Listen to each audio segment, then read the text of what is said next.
All right, so sugars. Here we are, carbohydrates. Carbohydrates are the most abundant biological molecule in nature. There's a direct link between solar energy and chemical bond breaking, form of photosynthesis, which, well, takes carbon dioxide and produces a whole bunch of sugars. More than half of organic carbon is found in carbohydrate. Function, carbohydrates provide an energy source. They also provide structural support in the forms of cellulose as well as chitin. They provide cell identity in the form of A, B, and O blood groups. They are precursors for other biological molecules as well. They can be classified based on the number of simple sugars that are found within a molecule as well. We'll get into that. Right now, we're going to focus on monosaccharides, single sugar subunits. Okay, a monosaccharide is your simplest carbohydrate. Most carbohydrates are polyhydroxyaldehydes and polyhydroxyketones. So poly, multiple, hydroxyl OH groups, and they are either aldehydes or ketones. Those terms give rise to the terms aldoses and ketoses.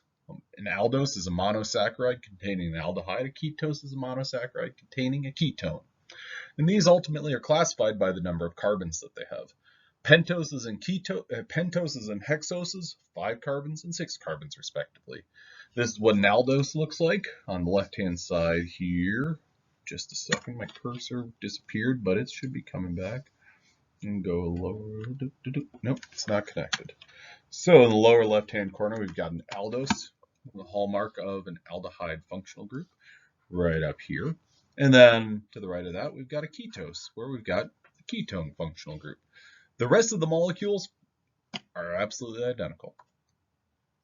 The most abundant ones are pentoses and hexoses, so 5 carbons and 6 carbons. Does that mean that you are limited in number of carbons is 5 or 6? No, we can have a triose, which has 3 carbons, up to an octose and beyond that. But those larger sugars are much less common. Now, D and L designation is the designation that we give to different monosaccharides. If you look here, ultimately what it boils down to is the presence of that hydroxide group, whether it's on the left or the right-hand side of our sugar. So if it's on the right-hand side, it's going to be a D sugar. Now the key is, which carbon is it that absolutely dictates a D versus an L sugar? And that carbon is known as the penultimate carbon. That is the second highest numbered carbon. So the penultimate carbon in a 6-carbon sugar is going to be carbon number 5. The penultimate carbon in a 4-carbon sugar is going to be carbon number 3. That penultimate carbon, if your hydroxide group is on the right-hand side, that's a D sugar. If that hydroxide group is on the left-hand side, that's an L sugar.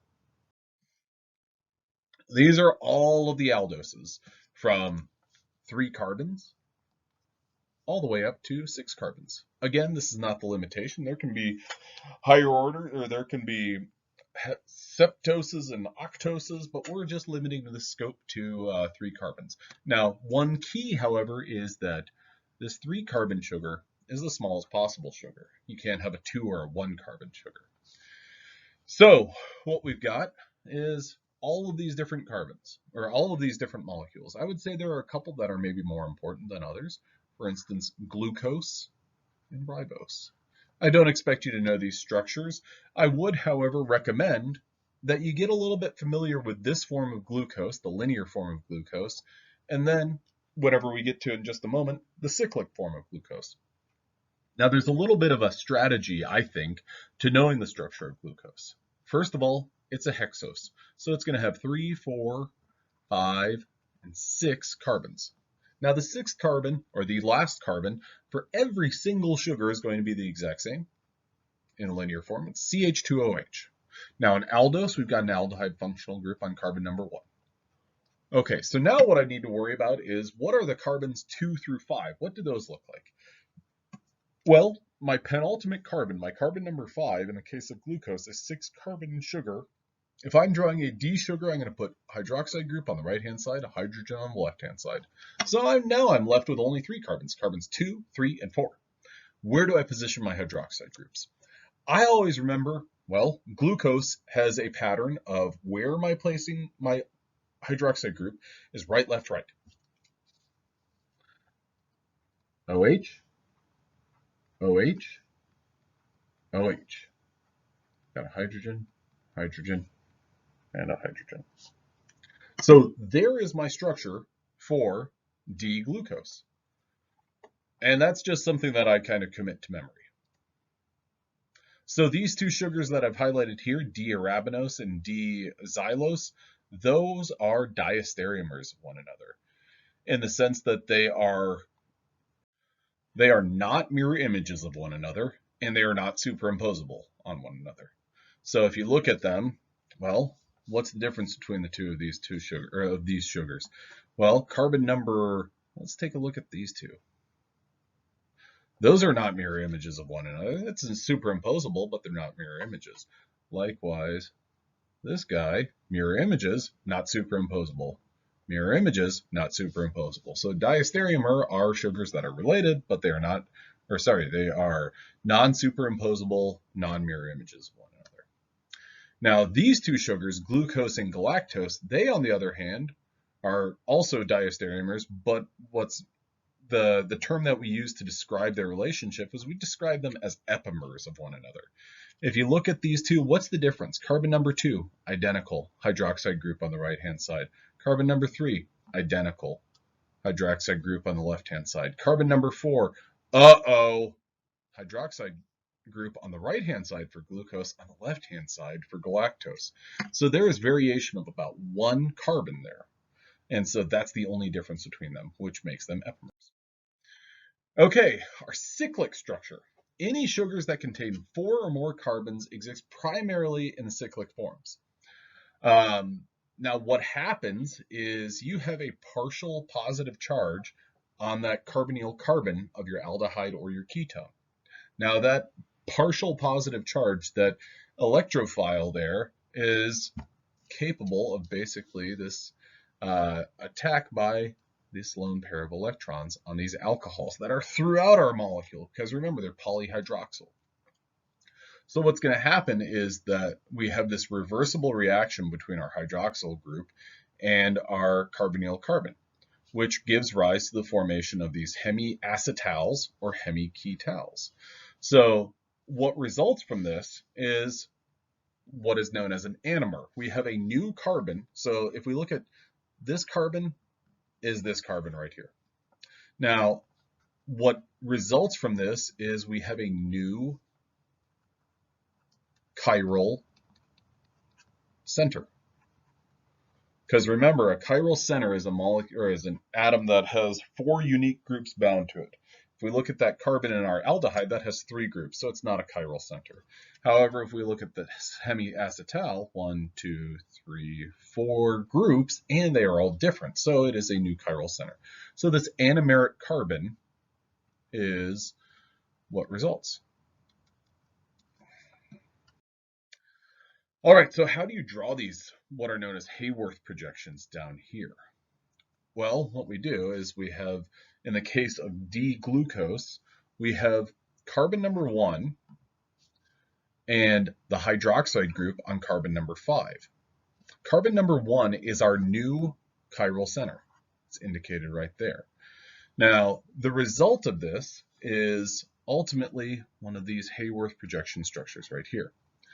A group on the left-hand side, or so a hydroxyl group, let me erase this. I'm converting from my Fisher projection to my Haworth projection.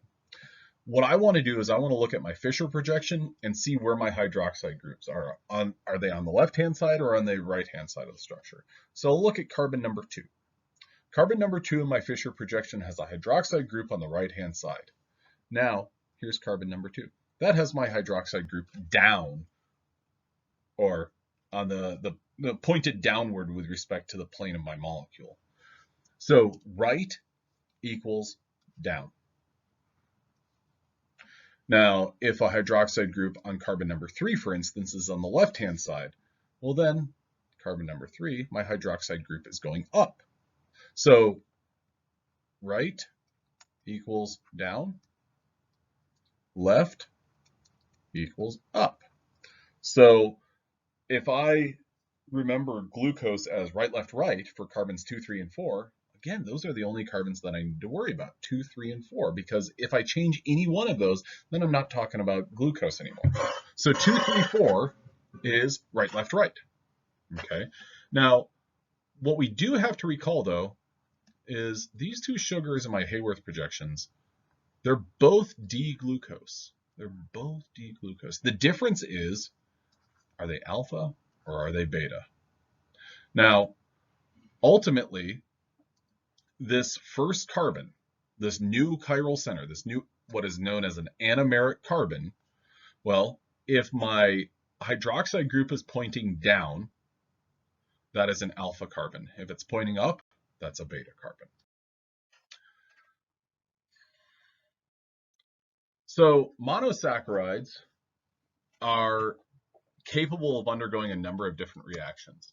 They can undergo oxidation or reduction, isomerization and epimerization, there we go, that's right. Or they can be esterified, or they can form a glycosidic linkage, and that's a link between two different monosaccharides. So in oxidation of something like glucose, if you oxidize an aldehyde group, you're going to form an aldonic acid. Also, you could oxidize that CH2OH and form uronic acid, so gluconic acid or glucouronic acid. Or if you oxidize both of them, you could form alderic acid, which is going to have a carboxylic acid on each end of this molecule. Reduction, on the other hand, well, you can undergo reduction of aldehyde and ketone groups of monosaccharides, and you're ultimately going to come up with a sugar alcohol. This is a class of molecules known as alditols. So glucose becomes glucotol. Isomerization is also something that takes place where you have an intramolecular shift of a hydrogen and a relocation of a double bond. You have what's known as an ene-diol intermediate, which is something that we're going to come back to whenever we're talking about the metabolism portion of this course. You can have an aldose ketose isomerization, glucose interconverted to fructose. You can have epimerizations, where one asymmetric carbon changes, so glucose can be converted to another aldose known as mannose. And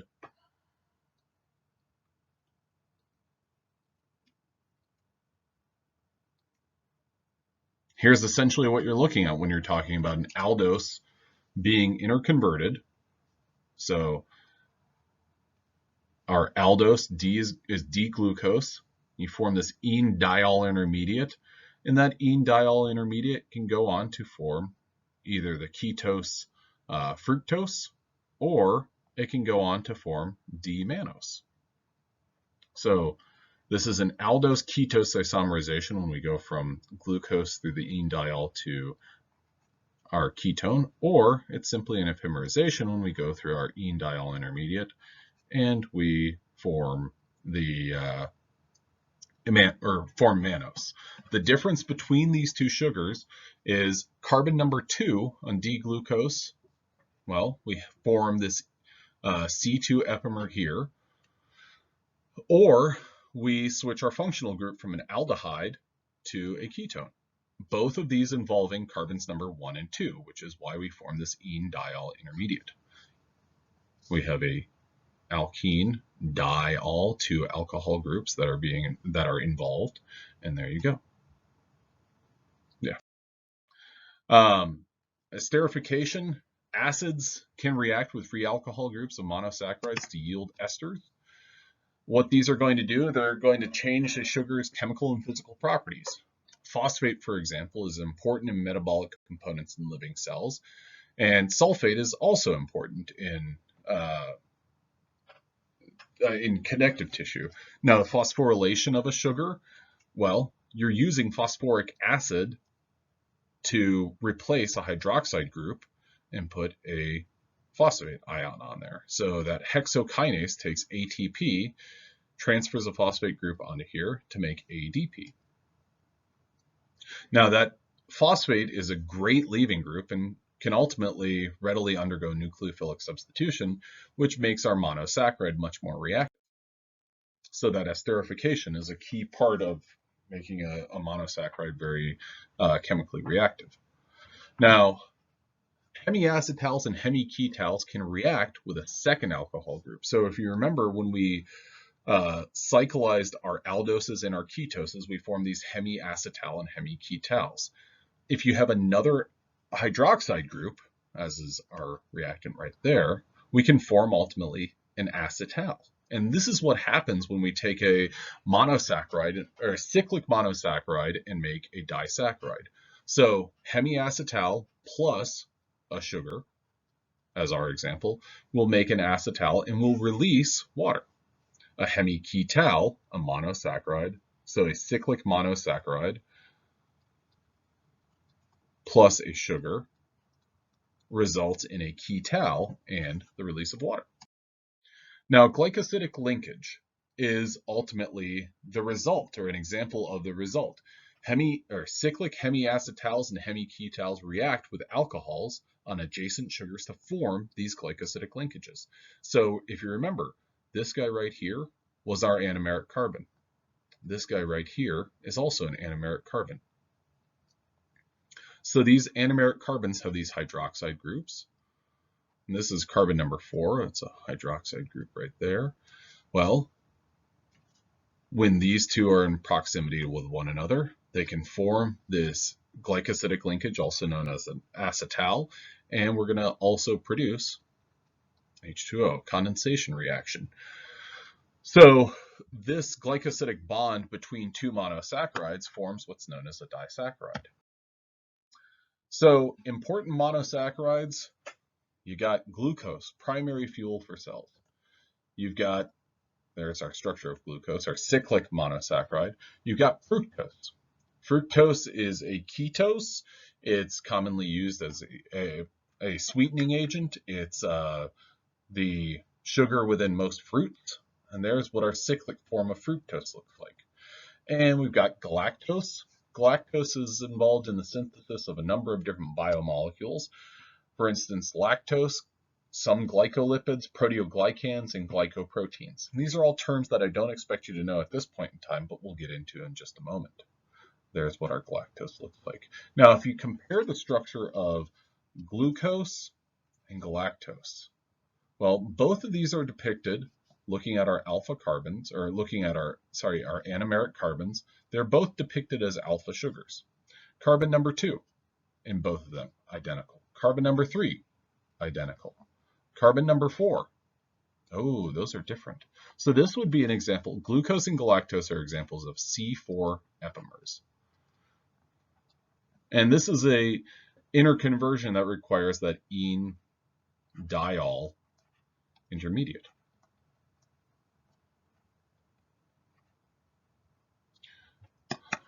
Or this epimerization requires that. Okay.